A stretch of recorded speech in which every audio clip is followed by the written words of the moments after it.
Wabarakatuh. Bahagia dan moderator, bahagia Dr. Yusuf Osman, pengarah Institut Hadari, rakan-rakan panelis, tuan-tuan dan puan-puan, Allah sekalian, syukur kerana keluar pada ini untuk sama-sama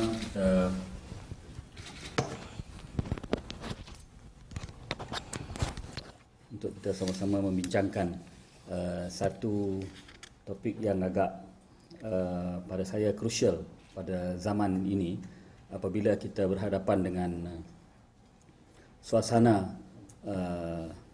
pada saya boleh kita katakan sebagai satu landaan pemikiran ataupun tsunami pemikiran liberal yang sifatnya adalah menghakis agama dan apa-apa prinsip tradisi yang dipegang di dalam sesuatu masyarakat.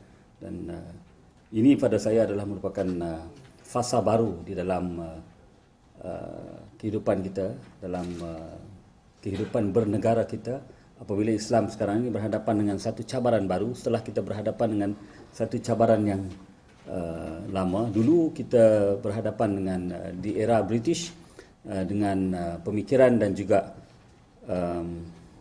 pegangan pentadbir Inggeris yang tidak menganggap agama sebagai sebahagian daripada cara hidup ataupun cara pentadbiran. Kemudian kita berhadapan dengan pemikiran ahli-ahli politik yang berpemikiran sekular yang memisahkan agama daripada aspek pentadbiran negara dan menganggap bahawa agama dan politik itu tidak boleh dicampur adukkan sebagaimana pemikiran yang dibawa oleh era sekularisme yang memisahkan church daripada berperanan di dalam pentadbiran negara. Itu diwarisi dan dikembangkan serta dijadikan asas di dalam pemerintahan negara, sehinggakan prinsip yang utama yang terdapat di dalam perlembagaan, iaitu Islam sebagai agama negara, itu pun ditafsirkan secara pendekatan sekular apabila ditambahkan perkataan rasmi, Islam sebagai agama rasmi. Perkataan rasmi itu ditambah supaya kita dapat ataupun rakyat berfahaman bahawa Islam ini hanyalah untuk tujuan rasmi, for ceremonial purpose only. Dan oleh kerana itulah di dalam perbahasan yang pertama di dalam Majlis Mesyuarat Perundangan Negara pada tahun 1955, apabila dipersoalkan kepada Tunku kenapa dalam majlis-majlis rasmi kerajaan masih dihidangkan minuman keras dalam majlis rasmi, maka jawapan yang diberikan oleh Tunku adalah bahawa negara kita adalah sebuah negara yang bukan sebuah negara Islam, tetapi hanya menjadikan Islam sebagai agama untuk tujuan rasmi. Jadi pegangan itu sebenarnya, pendapat dan strategi Tunku itu pada waktu itu adalah untuk meraihkan orang-orang bukan Islam, MCA dan MIC yang membentuk perikatan. Dan negara pada ketika itu berhadapan dengan ancaman daripada komunis yang begitu anti agama. Oleh kerana itu Tunku mengambil pendekatan begitu. Tetapi persoalannya kepada kita sekarang, setelah 54 tahun kita merdeka dan almarhum Tunku pun sudah lama meninggalkan arena politik, sejak daripada 1969, 1970, dan Tunku pun telah lama juga meninggalkan kita, meninggalkan dunia ini. Jadi adakah kita umat Islam dalam kita berhadapan dengan asakan daripada sekularisme ini, asakan daripada pendekatan baru pemikiran demokrasi liberal ini, kita masih lagi nak menafsirkan perlembagaan dengan cara yang apologetik begitu? Jadi bukankah kita mempunyai satu lagi kita ada lagi di dalam perlembagaan kita another provision, peruntukan yang lebih, pada saya lebih bersifat imposing, yang impose kewajipan kepada kerajaan, kewajipan kepada negara untuk memelihara agama Islam, untuk memartabatkan atau mendaulatkan agama Islam. Dan perkara ini tidak pernah dibincangkan ataupun tidak pernah digali. Dan kenapa ia tidak pernah digali itu saya rasa tuan-tuan pun faham. Kerana kebanyakan daripada peguam yang menjadi peguam ataupun yang menjadi lawyer besar adalah bukan merupakan orang Islam. Dan pertama bukan orang Islam, walaupun ada orang Islam tetapi yang mendapat pendidikannya di UK, mendapat pendidikan dari UK, dan kita hanya mempunyai seorang sahaja tokoh undang-undang yang boleh dikatakan memberikan tafsiran ataupun pandangan yang tepat tentang kedudukan Islam, itu almarhum Profesor Ahmad Ibrahim. Dan sebagaimana yang kita tahu, Profesor Ahmad Ibrahim begitu committed di dalam memperjuangkan kedudukan Islam dan syariah di dalam perundangan. Tetapi malangnya, pemikiran dan juga pandangan Profesor Ahmad Ibrahim itu tidak menjadi satu pemikiran arus perdana. Itu yang menjadi yang boleh kita katakan menjadi masalah kepada kita. So sekarang ini saya dah mengedarkan kertas 10 salah tanggapan tu. Tanggapan yang pertama tu, Islam sekadar agama rasmi. Alhamdulillah pada tahun 2006, in fact sebelum tu lagi, 2002 lagi, apabila bermulanya cabaran yang dibuat oleh seorang perempuan yang asalnya beragama Islam, namanya Azlina Jalani, yang telah jatuh hati kepada seorang India yang beragama Kristian, yang akhirnya menjatuhkan akidahnya. Dia bukan hanya jatuh hati kepada lelaki tersebut, akhirnya dia pun jatuh akidahnya apabila dia telah mereka telah berkahwin, dia orang telah bernikah secara Kristian, dan dia telah memohon untuk menukar nama dia. Dia berjaya peringkat pertama daripada Azlina Jalani kepada Lina Joy, even though melalui pintu belakang. Kemudian dia seterusnya membuat permohonan lagi apabila nama dia di dalam kedudukan agama dia di dalam IC dia itu tidak ditukar, masih lagi berstatus Islam.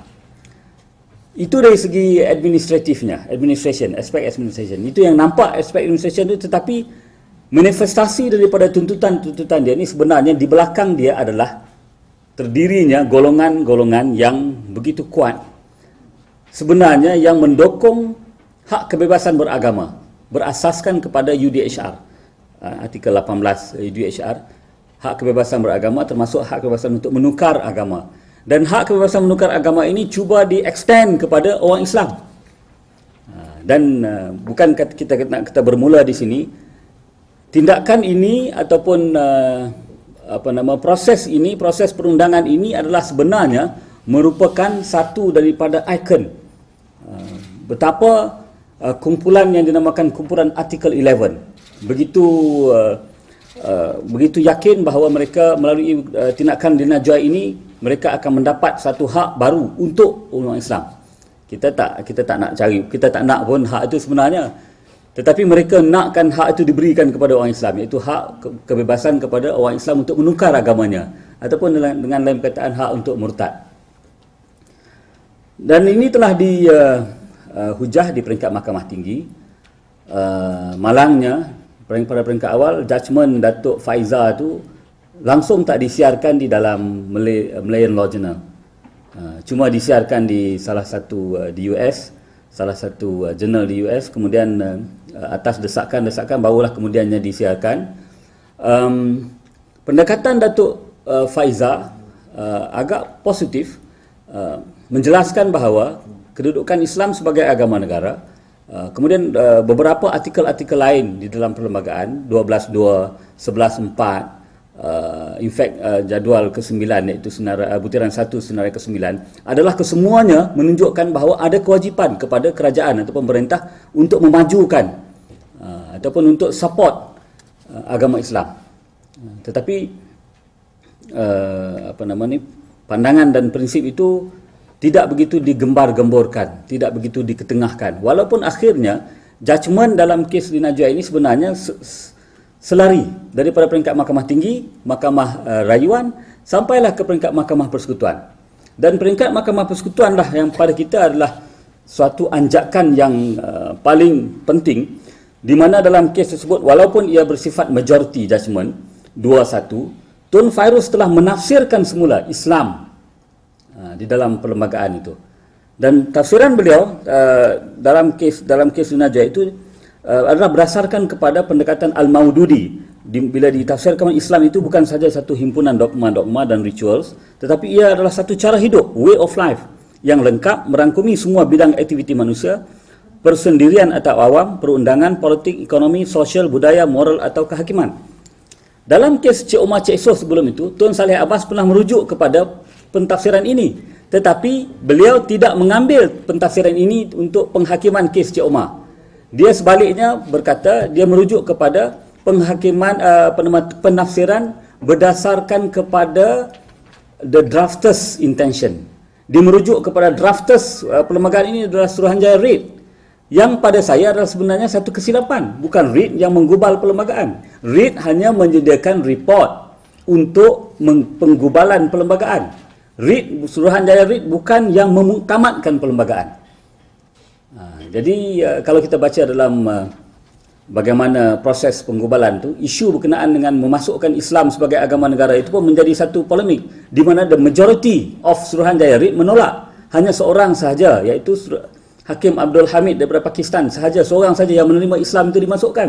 Tetapi pandangan report Hakim Abdul Hamid itu diterima oleh Raja-Raja Melayu untuk memasukkan, memuktamadkan prinsip Islam sebagai agama negara itu di dalam perlembagaan. Itu kita kena faham. Because kita bukan merdeka daripada British. Kita merdeka sebenarnya daripada penasihat-penasihat British yang sebelum itu dibawa oleh Raja-Raja Melayu. Raja-Raja Melayu berdaulat. Mereka berdaulat. Sepanjang masa British berada di sini, mereka berdaulat. Mereka hanya dinasihati oleh Pusuruhanjaya dan juga Residen British. Kemudian apabila kita nak merdeka, nak membentuk negara, semua Raja-Raja Melayu bersetuju menandatangani perlembagaan, membentuk sebuah persekutuan yang dinamakan Persekutuan Tanah Melayu. Setengah orang mengatakan kita merdeka, kita dilahirkan, we are given birth by British. Which is wrong. Karena itulah mereka masih lagi menuntut supaya nasib mereka dibela oleh the so-called, they said, the founding father of this nation. Mereka mengatakan British yang membentuk negara ini. Dan mereka menuntut hak-hak mereka, seolah-olah mereka dinafikan hak mereka sepanjang mereka berada di sini. The Hindraf memfailkan tuntutan di mahkamah di British untuk mendapatkan hak-hak mereka. Semua orang India perlu diberikan seorang $1 juta. Dan perlembagaan persekutuan diisytiharkan null and void kerana bersifat mendiskriminasi dan membenarkan mereka didiskriminasi berdasarkan 153, dan juga tidak ada kesamarataan agama kerana Islam dimasukkan dalam perkara 3, agama-agama lain tak dimasuk. Jadi atas dasar itu mereka mengatakan bahawa perlembagaan patutnya diisytiharkan void, batal. Kalaulah batal perlembagaan, maknanya negara kita hancur berkecai. Tapi that is the wrong premise, yang pendekatan yang salah yang diambil oleh orang-orang yang tidak memahami sejarah ataupun enggan memahami sejarah, dan mengatakan bahawa atau berpandangan bahawa kita adalah lahir daripada ihsan British. Tetapi sebenarnya wujudnya negara ini hasil daripada ihsan Raja-Raja Melayu yang sebelum itu berdaulat, dan mereka menyerahkan sebahagian besar daripada kedaulatan mereka kepada sebuah kerajaan persekutuan yang kuat. Maka oleh kerana itulah kita katakan bahawa memuktamadkan Islam sebagai agama negara dan kemudian meletakkan kewajipan. Ini yang saya katakan, satu artikel yang kita tak pernah lihat, perkara 37 Perlembagaan Persekutuan, meletakkan kewajipan kepada Yang di-Pertuan Agong untuk bersumpah atas nama Allah yang suci, wallahi wa billahi wa tallahi, pada semua masa kami akan memelihara agama Islam. Prinsip ini tidak pernah dilihat. Kenapa kena agama Islam? Because agama Islam adalah agama negara, agama negeri-negeri. Dan Hakim Abdul Hamid daripada Pakistan itu mengatakan bahawa Islam perlu dimasukkan sebagai agama negara because berdasarkan kepada agama negeri-negeri yang telah diwarisi beratus tahun. Oleh kerana itulah maka Islam dijadikan sebagai agama negara, bukan sekadar agama rasmi.